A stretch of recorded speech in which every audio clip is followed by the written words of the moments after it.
இப்ப நடந்து முடிஞ்ச மண்டே நைட் ராவோட மெயின் ஈவெண்ட்டா பிரான் பிரேக்கருக்கும் ஜே உசோவுக்கும் இன்டர் கான்டினென்டல் சாம்பியன்ஸ் மேட்ச் நடந்துச்சு. இந்த மேட்ச் உண்மையிலுமே வேற லெவல்ல இருந்துச்சு. ஒரு தரமான மேட்சை நம்முடைய ஜே உசோவும் சரி பிரான் பிரேக்கரும் சரி கொடுத்தாங்க.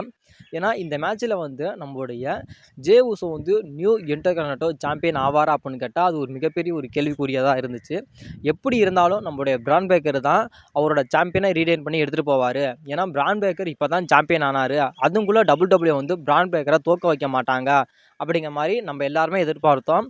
ஏன்னா எவ்வளோதான் ஒரு பில்டப் வந்து நம்முடைய ஜே உசோக்கு கொடுத்தாலும் எப்படியும் நம்முடைய ஜே உசோ தோக்க தான் போகிறாரு அப்படிங்கிற மாதிரி நம்ம நினச்சிக்கிட்டு இருந்தோம். ஆனால் அங்கே நடந்த சம்பவமே வேறு.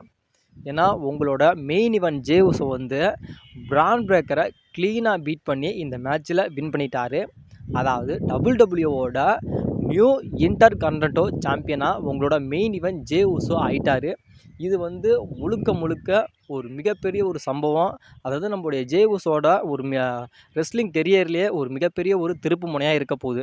ஏன்னா நம்முடைய ஜே உசோ வந்து சிங்கிள் டைட்டிலில் இன்ன வரைக்கும் வின் பண்ணதே கிடையாது. அதாவது WWE நம்முடைய ஜே உசோ வந்து டாக் டீமாக தான் இணைஞ்சு மேட்ச் பண்ணியிருக்காரு, எவ்வளோ டாக் டீமாக வின் பண்ணியிருக்காரு. ஆனால் ஒரு சிங்கிள் டைட்டிலில் நம்முடைய ஜே உசோ வின் பண்ணுறது அப்படிங்கிறது ஃபஸ்ட் டைம். இதுதான்.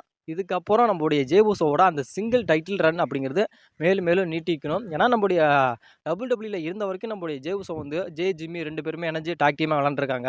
அது இல்லாமல் நம்முடைய ஜேவும் நம்முடைய கோடியுங்களாம் விளாண்டுருக்காங்க. அதுக்கப்புறம் நம்முடைய ஜே உசோ செமிசன் அப்படிங்கிற மாதிரி எல்லாம் டாக் டீமாக தான் விளைஞ்சு விளாண்டுருக்காங்க. அதேமாதிரி சாம்பியனை வின் பண்ணியிருக்காங்க. ஆனால் சிங்கிளாக நம்முடைய WWE நம்முடைய ஜே உசோ ஃபஸ்ட் டைம் இப்போ தான் ஒரு நியூ இன்டர் கான்டினென்டல் சாம்பியனாக வின் பண்ணியிருக்காரு. இது உண்மையிலுமே வரவேற்கலாம். ஏன்னா நம்முடைய ஜே உசோவோட இந்த ஒரு டைட்டில் ரேஜுங்கிறது ரொம்ப நீட்டிக்கும்னு நினைக்கிறேன். ஏன்னா நம்முடைய எல்லா எதிர்பார்த்தோம் பிரான் பிரேக்கர் தான் ரீடைன் பண்ணுவார்னு நினச்சோம். ஆனால் WWE பச்சாம்பார் ஆப்பு அப்படிங்கிற மாதிரி ஒரு ட்விஸ்ட்டை கொண்டு வந்து வச்சுட்டாங்க.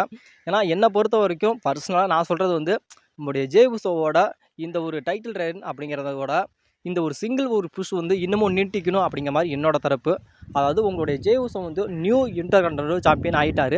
அதை பற்றி உங்களோட தரப்பில் என்ன சொல்கிறீங்க அப்படிங்கிறத மறக்காமல் கமெண்ட் செக்ஷனில் கமெண்ட் பண்ணுங்கன்பா. என்னை பொறுத்த வரைக்கும் இந்த ஒரு சம்பவத்தை சரி, இந்த ஒரு மகிழ்ச்சியான செய்தியை வந்து நான் கண்டிப்பாக வரவேற்கிறேன். நீங்கள் என்ன சொல்கிறீங்க அப்படிங்கிறத உங்களோட கருத்தை மறக்காமல் கமெண்ட் செக்ஷனில் கமெண்ட் பண்ணுங்க நண்பா.